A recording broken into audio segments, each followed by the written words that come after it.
Hello बच्चों, welcome back to my channel. कैसे हैं आप सब लोग। आप लोग के यूपी प्लस के असिस्टेंट अकाउंटेंट ऑर्डर के या फिर कहें बिहार में जो जूनियर अकाउंट्स क्लर्क की वैकेंसी आई है उसके जो एग्जाम्स होने वाले हैं उसके लिए मैं आप लोग के जिसमें अकाउंटिंग की फाइनेंशियल अकाउंटिंग की सीरीज आ रही है। इससे ऐसे ही आपकी ऑडिटिंग की भी सीरीज अब चलेगी जिसमें 200 क्वेश्चन आपके ओवरऑल रहेंगे। तो उसकी सीरीज भी रहेगी और इम्पोर्टेंट क्वेश्चन जितने भी हैं मोस्टली आपका सिलेबस भी उसमें कवर हो जाएगा। तो वो अब सीरीज आज से आप लोग की स्टार्ट हो रही है। अगर आपने फाइनेंशियल अकाउंटिंग की नहीं देखी है तो इसका आपको लिंक इस वीडियो के डिस्क्रिप्शन में मिल जाएगा। प्लेलिस्ट बनी हुई है, वहां से आप देख सकते हैं। और अगर इसी तरह की वीडियोस आप चाह रहे हैं तो चैनल को सब्सक्राइब जरूर से कर लीजिएगा और वीडियो को लाइक भी करिएगा। आइए शुरू करते हैं। तो फर्स्ट क्वेश्चन लेते हैं। Normally a company auditor is appointed bye.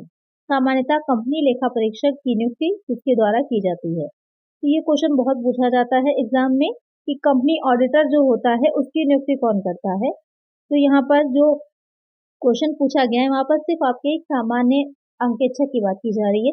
वहां पर फर्स्ट ऑडिटर नहीं लिखा है। तो ध्यान दिया करिएगा कि क्वेश्चन क्या पूछ रहा है, फर्स्ट ऑडिटर पूछ रहा है, सिर्फ ऑडिटर पूछ रहा है। तो सिर्फ नॉर्मली ऑडिटर की नियुक्ति कौन करता है। सेंट्रल गवर्नमेंट, केंद्र सरकार, शेयर होल्डर यानी कि अंशधारी, बोर्ड ऑफ डायरेक्टर, निदेशक मंडल, कंपनी लॉ बोर्ड, कंपनी विधि बोर्ड। तो अगर सिर्फ ऑडिटर की बात कर रहे हैं तो उसकी नियुक्ति शेयर होल्डर्स करते हैं। जो उनकी एनुअल जर्नल मीटिंग होती है, एनुअल जर्नल मीटिंग जो होती है, शॉर्ट में अगर एजीएम लिख दें, तो उसमें नियुक्त की जाती है शेयर होल्डर्स के द्वारा। एक आंसर हो जाएगा ऑप्शन बी। लेकिन अगर यहाँ पर लिखा हो कि फर्स्ट ऑडिटर जो होता है यानी कि तो प्रथम अंकेक्षक होता है उसकी नियुक्ति कौन करता है, तो फर्स्ट ऑडिटर जब कंपनी का प्रमोशन या परिवर्तन हो रहा होता है, मतलब परिवर्तन का क्या होता है, प्रमोशन का। यहाँ पर वो प्रमोशन नहीं है जैसे चीजों का सेल्स के लिए प्रमोशन हो रहा है, वो मतलब नहीं है। यहाँ प्रमोशन से मतलब होता है कंपनी का निर्माण, कंपनी को बनाना। जब कंपनी बनाई जा रही होती है तो उस टाइम पर अगर आवश्यकता होती है और अंकेक्षक की नियुक्ति की जाती है तो वो नियुक्ति जो होती है, वो अपॉइंटमेंट जो होता है वो संचालक करते हैं। तो ध्यान दीजिएगा कि क्वेश्चन क्या पूछ रहा है। यहाँ पर सिर्फ ऑर्डर की बात हो रही है तो वो शेयर होल्डर हो जाएगा। एक का आंसर है ऑप्शन बी। ये सारी कंफ्यूजन जो है उसको क्लियर करते चलिए क्योंकि अब आपको एग्जाम क्लियर पास नहीं है तो वहां पर आपको कोई कंफ्यूजन नहीं है। सारी चीजों को क्लियर एकदम पॉइंट टू पॉइंट आपको पता होनी चाहिए। तो ये नेक्स्ट क्वेश्चन लेते हैं। The work of an auditor is. लेखा परीक्षक का कार्य है। बहुत ही सिंपल इजी क्वेश्चन है, कई बार इस क्वेश्चन को रिपीट कर चुके हैं हम कि मेन काम क्या होता है, ऑडिटिंग करना। जो ऑडिटर है मेन आपका ऑडिटिंग से बना है। ऑडिट का जो काम किया जाता है ऑडिटर के द्वारा किया जाता है और ऑडिटर जिस काम को कर रहा है वो क्या कहलाती है, ऑडिटिंग कहलाती है, अंकेक्षण कहलाता है। तो to record the books of an account. लेखा बहियों का विलेखन करना। तो कंपाइल वेरियस अकाउंट्स बुक, विभिन्न लेखा बहियों का संकलन करना। तो यहाँ पर चेकिंग द अकाउंट्स होगा, रिव्यू द अकाउंट्स नहीं होगा। चेकिंग द अकाउंट यानी कि जो लेखे हैं उनकी जांच करना, यानी कि जो भी लेखे रखे गए हैं बनाए गए हैं उनकी जांच करना। Interpret to draw a conclusion from an account. लेखा से निष्कर्ष निकालने के लिए अर्थ नियोजन या फिर व्याख्या करना। तो रिकॉर्ड करता है ऑडिटर नहीं, रिकॉर्डिंग का काम किसका होता है, अकाउंटेंट का होता है। जो अकाउंटेंट होता है लेखा विभाग होता है वो करता है। वैसे अकाउंट्स को एक साथ लेखा भैया बनाने यानी कि लेजर तैयार करना तो वो काम भी नहीं करता। जो चेकिंग करना होता है, जांच करना, तो मेन ऑडिटर का काम यही है कि सत्यता की जांच करना कि जो दिखा रहे हैं, जो अकाउंट्स हमने बनाए हैं उनसे जो भी स्थिति दिखा रही है किसी कंपनी का स्टेटमेंट जो दिखा रहा है वो एक्चुअल में है या नहीं, इसकी जांच करना। तो क्या का एक आंसर हो जाएगा चेकिंग द अकाउंट। रिव्यू करना, तो देखिए एक चीज ये हो जाती है ना कि आपने अपने अकाउंट्स बनाए हैं उनको आप दोबारा से चेक कर देख रहे हैं कि वो सही है यानी वो रिव्यू हो जाता है। लेकिन यहाँ पर चेकिंग होगा मेनली की जांच करना। तो एक आंसर हो जाएगा ऑप्शन सी। नेक्स्ट क्वेश्चन है which of the following statement is correct. इनमें से कौन सा कथन सही है। यहाँ पर 4 स्टेटमेंट दे रखे हैं, आपको बताना है कि कौन सा स्टेटमेंट जो है वो करेक्ट होगा। Audit covers several years. लेखा परीक्षा कई वर्षों पर व्याप्त होती है। Audit and investigation both covers several years. लेकिन यानी कि लेखा परीक्षा, अंकेक्षण या फिर अन्वेषण दोनों कई वर्षों पर व्याप्त होते हैं। इन्वेस्टिगेशन कवर्स सेवरल ईयर्स, अन्वेषण कई वर्षों पर व्याप्त होता है। या फिर to know the average earning capacity of an enterprise is one of the objects of audit. किसी उपक्रम की औसत अर्जन क्षमता जानना लेखा परीक्षा का एक उद्देश्य होता है। यहाँ अब आपको सही कथन बताना है। तो यहाँ पर जो पहला पॉइंट है कि ऑडिट कवर्स सेवरल ईयर्स, यानी कि लेखा परीक्षा कई वर्षों पर प्राप्त होती है। तो ऐसा तो नहीं होता है, क्योंकि जो लेखा परीक्षा होती है वो एक ही किसी अकाउंटिंग पीरियड में जो अकाउंट्स हमने रखे होते हैं उससे रिलेटेड हो जाती है। तो ये क्वेश्चन क्या होगा, गलत हो जाएगा। बी पॉइंट है कि ऑडिट और इन्वेस्टिगेशन दोनों जो होते हैं वो कई वर्षों को कनेक्ट करते हैं। तो ऑडिट यहाँ पर सामने दे रखा, हमने पहले पॉइंट में समझ लिया कि ऑडिट जो होता है वो एक वर्ष में किसी एक अकाउंटिंग पीरियड में रखे गए लेखों का होता है। तो ये वाला पॉइंट भी गलत हो जाएगा। थर्ड पॉइंट कह रहा है इन्वेस्टिगेशन, जो अन्वेषण का काम होता है, इन्वेस्टिगेशन को खोज भी बोला जाता है। तो अन्वेषण की जो प्रक्रिया होती है, जब हम किसी चीज की खोज कर रहे होते हैं, कुछ अगर हमने जो अकाउंट्स रखे हैं उसमें हम कोई गड़बड़ी पा रहे हैं किसी तरह की, तो अगर उसमें हम और ज्यादा अंदर जाकर के चेक कर रहे हैं, तो कभी कभी क्या होता है गहन जांच भी करी जाती है किसी की।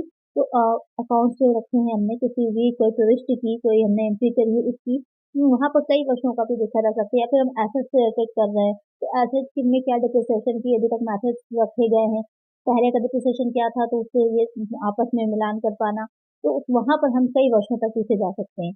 तो इन्वेस्टिगेशन का जो काम होता है, खोज जो की जा रही होती है, तो वहां पर वो कई वर्षों तक जाती होती है, ना कि जो ऑडिट है। ऑडिट आपका किसी एक साल का, किसी एक अकाउंटिंग पीरियड का होता है, और जो इन्वेस्टिगेशन है वो कई वर्षों तक के पीछे भी देख सकते हैं। तो यहाँ पर कई आंसर हो जाएगा आपका ऑप्शन सी। और ये जो डी पॉइंट कह रहा है कि किसी उपक्रम की औसत अर्जन क्षमता, तो औसत अर्जन क्षमता नहीं जानना होता ना, आपको ऑडिट में ये जानना ही नहीं। आपको ऑडिट में सिर्फ ये जानना है कि जो अकाउंट्स रखे गए वो सही है या नहीं, स्थिति सही दिखा रही है नहीं, एसेट जितनी है वो एक्चुअल में है भी या नहीं है, ये जांच करना होता है। चलिए नेक्स्ट क्वेश्चन है, auditor is a watch dog and not a blood horn, statement is given by. लेखा परीक्षक एक प्रहरी है, ना कि कोई खोजी या फिर ये कथन किसने दिया था। ये पहले भी मैं आप लोगों को बता चुकी हूँ कि जो ऑडिटर होता है एक वॉच डॉग होता है, एक ब्लड हॉर्न नहीं होता। यानी कि ये नहीं मान के चलता कि जो भी वो यानी कि ये मान के नहीं चलता कि जो भी संस्था है वहाँ किसी न किसी का कोई घपला किया ही गया है, किसी ने करने को और किया ही किया है।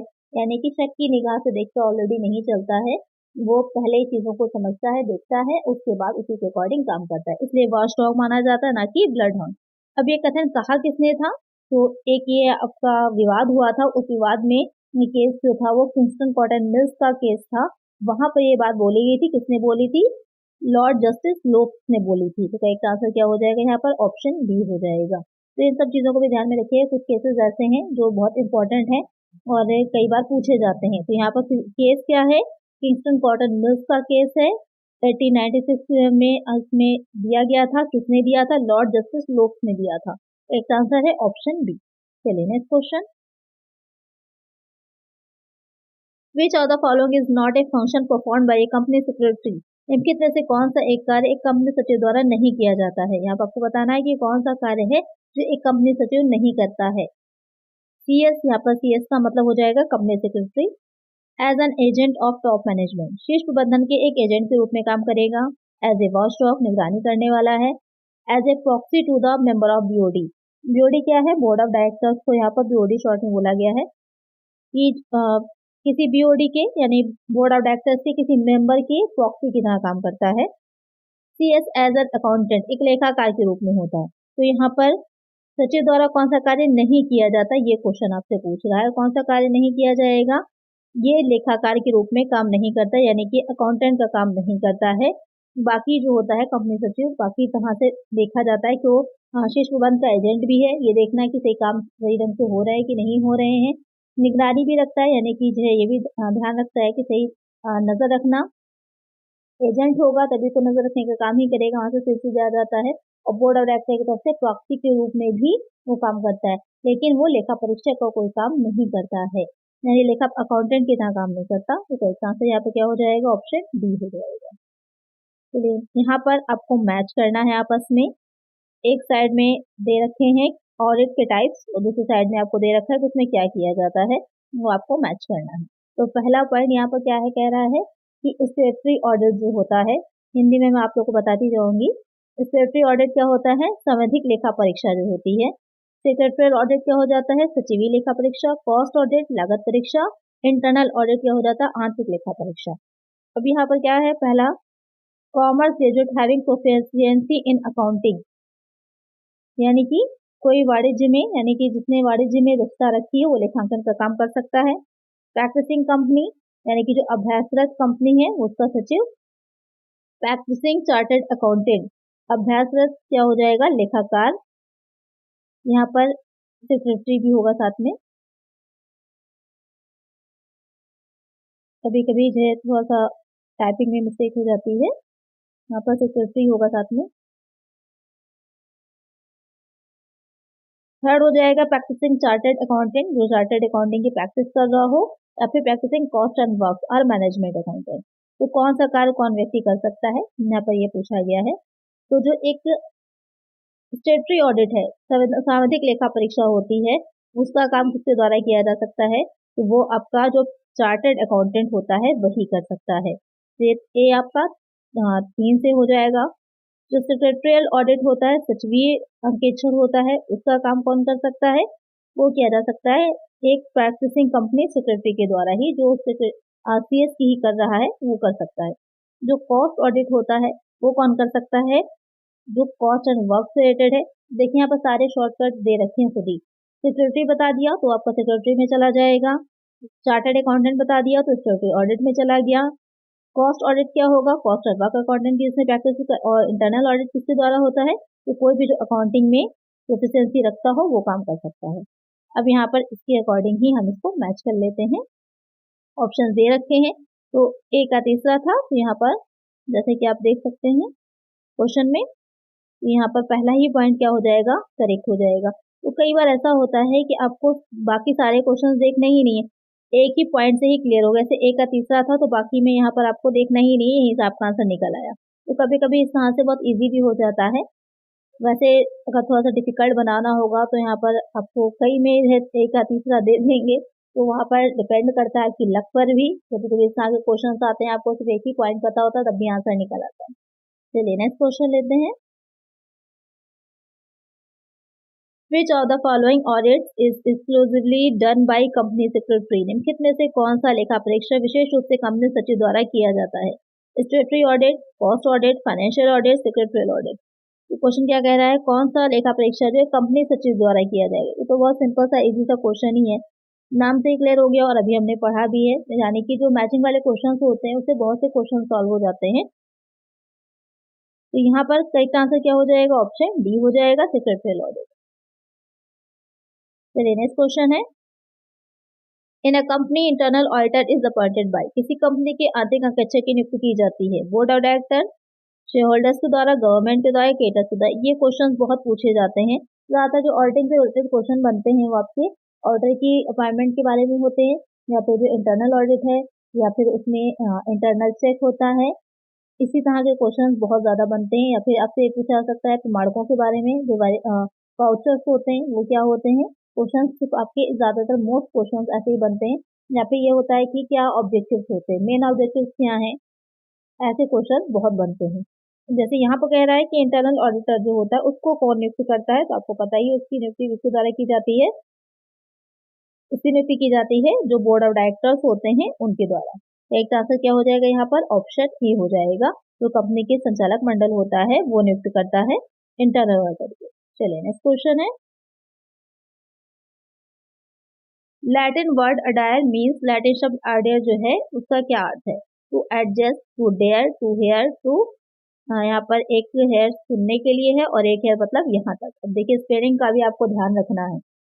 तो यहाँ पर जो अडायर शब्द है उसकी मीनिंग क्या होती है, तो पहला तो एक बात निकल कर के आ जाती है, जो ऑडिटिंग है वो किससे बना है, अडायर से बना है। ये किस भाषा का शब्द है, लैटिन भाषा का शब्द है, और इसकी मीनिंग क्या होती है, सुनना, टू हेयर।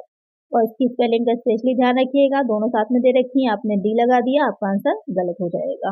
तो ये छोटी छोटी सी बातें होती हैं, इनको ध्यान में रखना बहुत जरूरी होता है, क्योंकि पहले के टाइम में होता था जो हिसाब किताब का काम होता था वो व्यक्ति जो फिर जो कहें लेखपाल होता था वो सुन कर ही करता था।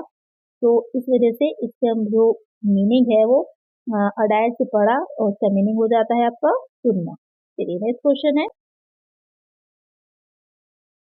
An auditor makes effort to detect mainly following types of fraud. एक अंकेक्षण मुख्यतः निम्नलिखित प्रकार की धोखाधड़ी का पता लगाने का प्रयास करता है, मिस अप्रोप्रिएशन ऑफ कैश, नकदी का दुरुपयोग, मिस अप्रोप्रिएशन ऑफ गुड्स, सामग्री का, frauds in books of account, लेखा पुस्तकों में, या फिर ऑल ऑफ द अबव। तो सिंपल सा क्वेश्चन है, एक अंकेक्षक जो है वो किस तरह के धोखाधड़ी का पता लगाने का या किस तरह का वो उसे लग रहा है कि फ्रॉड हो सकता है, तो कैश का भी होगा, गुड्स का भी हो सकता है, या फिर जो अकाउंट्स रखेंगे उसमें भी हो सकता है। तो इसका आंसर हो जाएगा ऑप्शन डी। इन तीनों ही तरह का फ्रॉड का पता लगाने की कोशिश करेगा। चलिए नेक्स्ट क्वेश्चन है, when the audit is conducted regularly or irregularly throughout the year, it is called as। जब अंकेक्षण का कार्य नियमित अथवा अनियमित रूप से वर्ष भर चालू रहता है तो इसे कहा जाता है कंटिन्यूअस ऑडिट, सतत अंकेक्षण, स्टेटरी ऑडिट, वैधानिक अंकेक्षण, इंटरनल ऑडिट, आर्थिक अंकेक्षण, फिर इंटरनल इंटरिम ऑडिट। आर्थिक अंकेक्षण क्वेश्चन क्या कह रहा है कि जब अंकेक्षण जो है ऑडिटिंग का काम जो है वो वर्ष भर चल रहा है, लगातार चलता रहेगा, तो उसे क्या कहते हैं, तो वो सिंपल सा आपका कंटिन्यूअस ऑडिट कहलाता है, सतत अंकेक्षण कहलाता है। एक आंसर क्या हो जाएगा, ऑप्शन ए हो जाएगा। और स्टेटरी ऑडिट क्या होता है, वैधानिक, जब विधान द्वारा कोई कंपनी निर्मित होती है और उसके अनुसार ही उसका ऑडिट होता है तो स्टेटरी ऑडिट कहलाता है। जैसे कि जीवन बीमा अधिनियम के अकॉर्डिंग आपका लाइफ इंश्योरेंस कॉर्पोरेशन जो बनाई गई है तो उसका जो ऑडिट होता है वो आपका स्टेटरी ऑडिट कहलाता है। इंटरनल ऑडिट जो होता है जो संचालकों द्वारा नियुक्त किए जाते हैं कर्मचारी और वो लगातार ऑडिट करते रहते हैं या संस्था में ही रहकर काम करते हैं, वो कहलाता है इंटरनल ऑडिट। और अंतरिम, जब वर्ष के बीच में ही जो वर्ष एक अकाउंटिंग पीरियड होता है उसके बीच में ही अगर खाते बनाए जा रहे हैं, उनको ऑडिटिंग की जा रही है तो वो इंटरिम ऑडिट कहलाता है। यहाँ पर करेक्ट आंसर है ऑप्शन ए।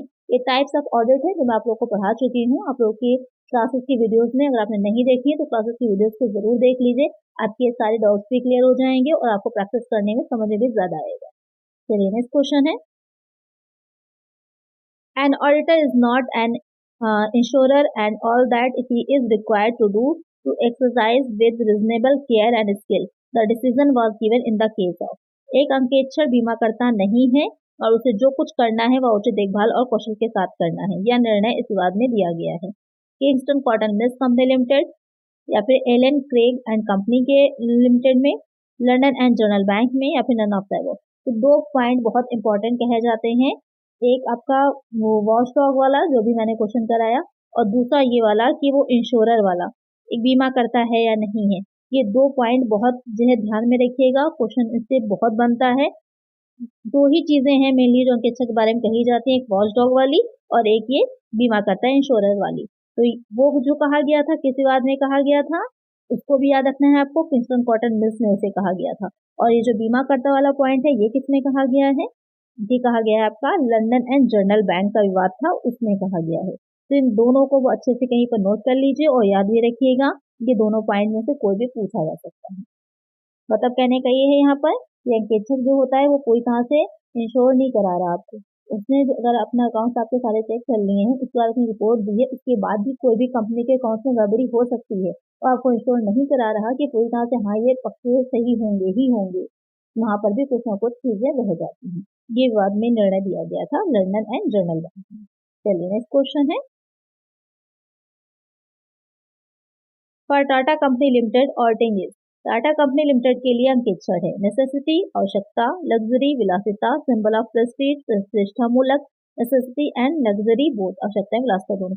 अब इस तरह का क्वेश्चन जैसे कि टाटा कंपनी लिमिटेड है, इस तरह के क्वेश्चन आपके बन सकते हैं जैसे कि अभी मैंने आपको बताया कि LIC, जैसे हम बात करें अगर लाइफ इंश्योरेंस कंपनी LIC जो है लाइफ इंश्योरेंस कॉर्पोरेशन जो आपका भारतीय जीवन बीमा निगम है, तो अगर इसकी बात करें तो मैंने बताया था कि वो उसमें जो अंकेक्षण ऑडिटिंग का काम होता है वो क्या हो जाता है, स्टेटरी ऑडिट होता है।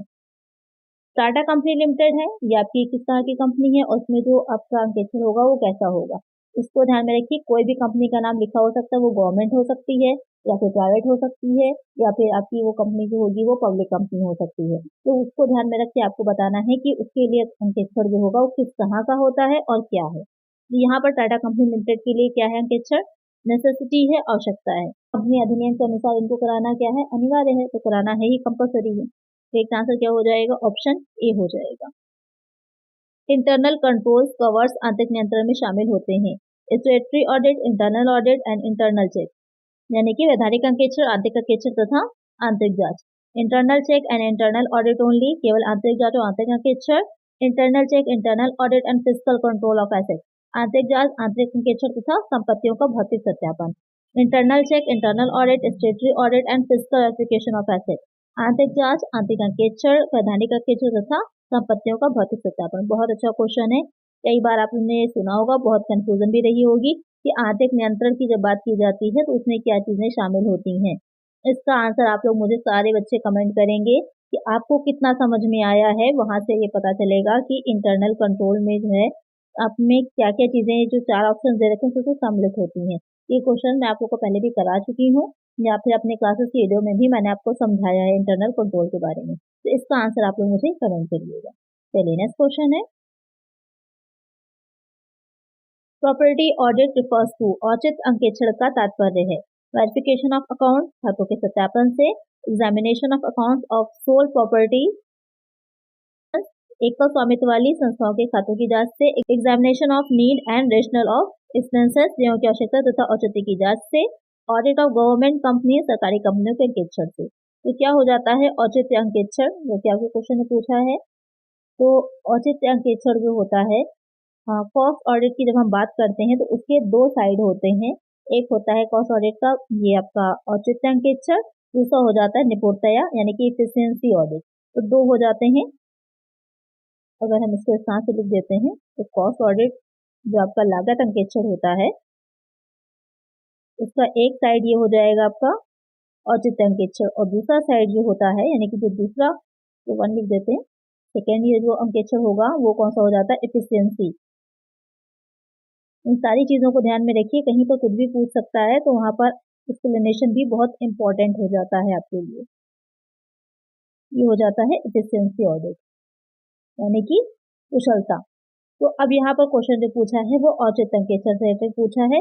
तो क्या होता है, व्ययों की आवश्यकता तथा औचित्य की जांच करना, ये देखना कि क्या उनकी नीड थी या फिर ये देखना कि कितना उन पर जो किया गया उसका औचित्य क्या बन रहा है। तो यहाँ पर सही आंसर क्या होगा आपका, ऑप्शन सी, यानी कि जो व्यय किए गए हैं वो एक्चुअल में संस्था की लाभ को बढ़ाने के लिए है या नहीं है, उसका कोई विकल्प था अक्षय तो नहीं किया गया, उसकी जांच करना। तो एक आंसर हो जाएगा ऑप्शन सी। तो आज की वीडियो में इतना ही। आई होप आपको वीडियो अच्छी लगी होगी, एक्सप्लेनेशन अच्छे से समझ में आया होगा। अगर वीडियो अच्छी लगी है तो लाइक तो जरूर से कर दीजिएगा, और इसी तरह की वीडियोस के लिए चैनल को सब्सक्राइब कर लीजिएगा। बहुत जल्दी इनकम टैक्स की सीरीज भी स्टार्ट हो जाएगी, तो चैनल के साथ जुड़े रहिए। मिलते हैं नेक्स्ट वीडियो में। Thank you.